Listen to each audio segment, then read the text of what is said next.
Hello friends, today I'm going to explain you some addition program in 8086 simulator.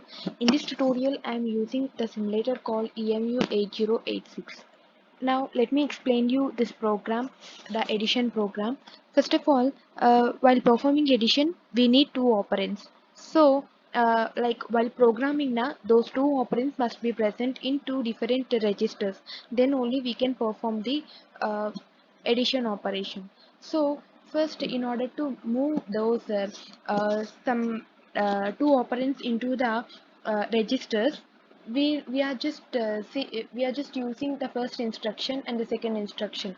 In the first instruction, there is a move al comma 1022h. That is nothing but there is a memory location that is 1022. The 16-bit number which is represented in which is written inside the brackets is called a memory location. So in the data whatever it may be the present in that memory location 1022h will be transferred to the AL register, and then next, move BL comma 1024H.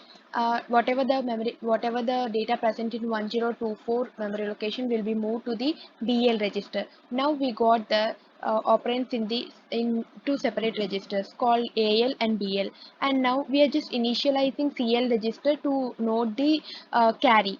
After that, we are just adding the contents present in the AL register and BL register. Now, here comes the main thing.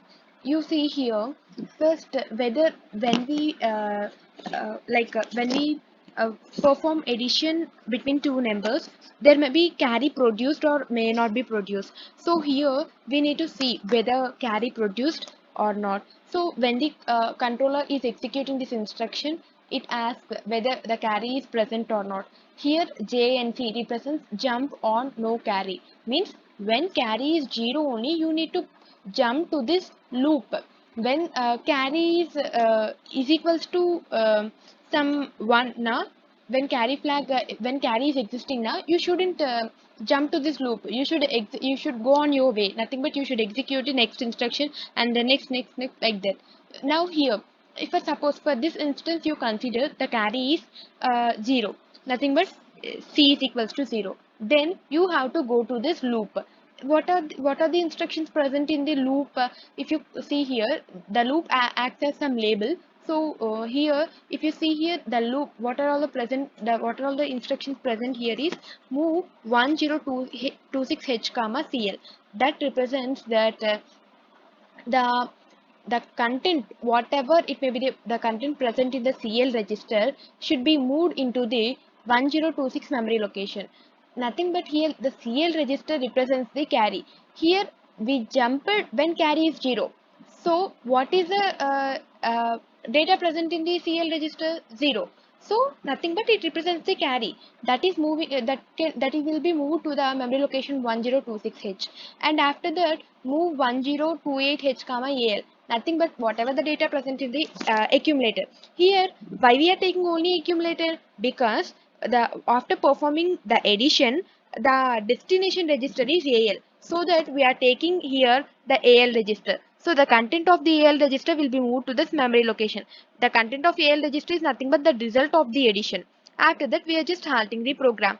Now before we consider carry is 0, but you consider now carry is present. So when carry is present now, you cannot go to this loop directly. You when condition is not satisfied, you just you should have to ignore that instruction and just go to the next instruction. What is the next instruction? Increment CL register.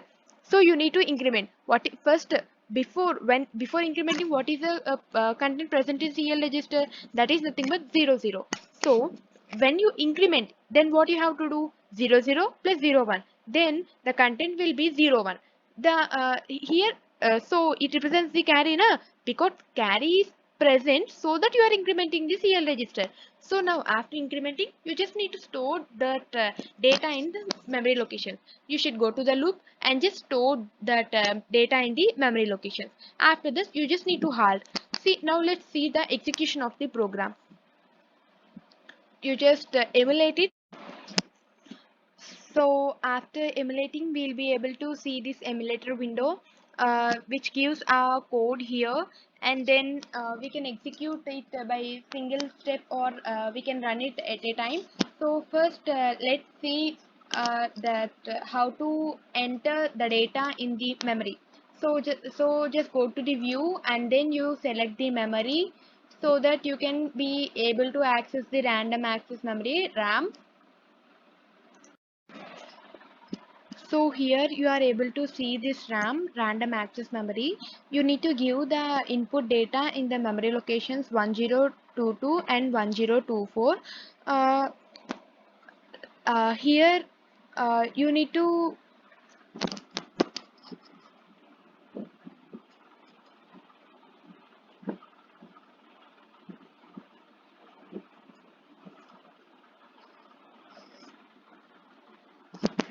Here you need to give 1022 memory location in order to access that memory location, and give the data there. So just type 1022 there and just give enter, so that you can be able to access it. Here in the place of 2G, if you just select it, you can see here 2022. There you just give your input data, nothing but A6, and you need to give in 1024 also. So for that, just go to 2024, nothing but 1024. So you just give there B9 and then you update it. So after entering the data in the memory locations, you just need to execute the program. So execute it by single step, so that you can know the meaning of the instruction also. Just give single step. Then you can see the first instruction executed. So as the first instruction is executed, the data in 1022 memory location is moved to AL register. And in a similar way, you can see the next instructions also. So after that, you just go to the end of the program. So the emulator is halted. Okay. Now you see whether the result is stored in that memory locations or not. So after executing the program in the emulator window, now let us check the results, whether we got like whether we stored the results in the memory locations or not. So what are all the memory locations we are storing the result and the carry?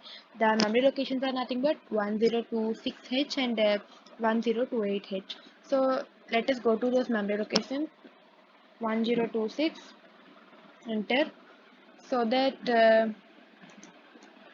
this is 2026 represents 1026. So here it is 01, and that is nothing but the carry. So carry is generated, that is 1, and in 2028 now you can be able to see the result of the addition, that is nothing but 5FH. So this is the result. 15F is the total result of the addition, but 1 is taken as carry and 5F is nothing but the result of the addition. So in this similar way, you can perform subtraction also. In the place of ADD, you need to give SBB, so that you can get the result. Thank you.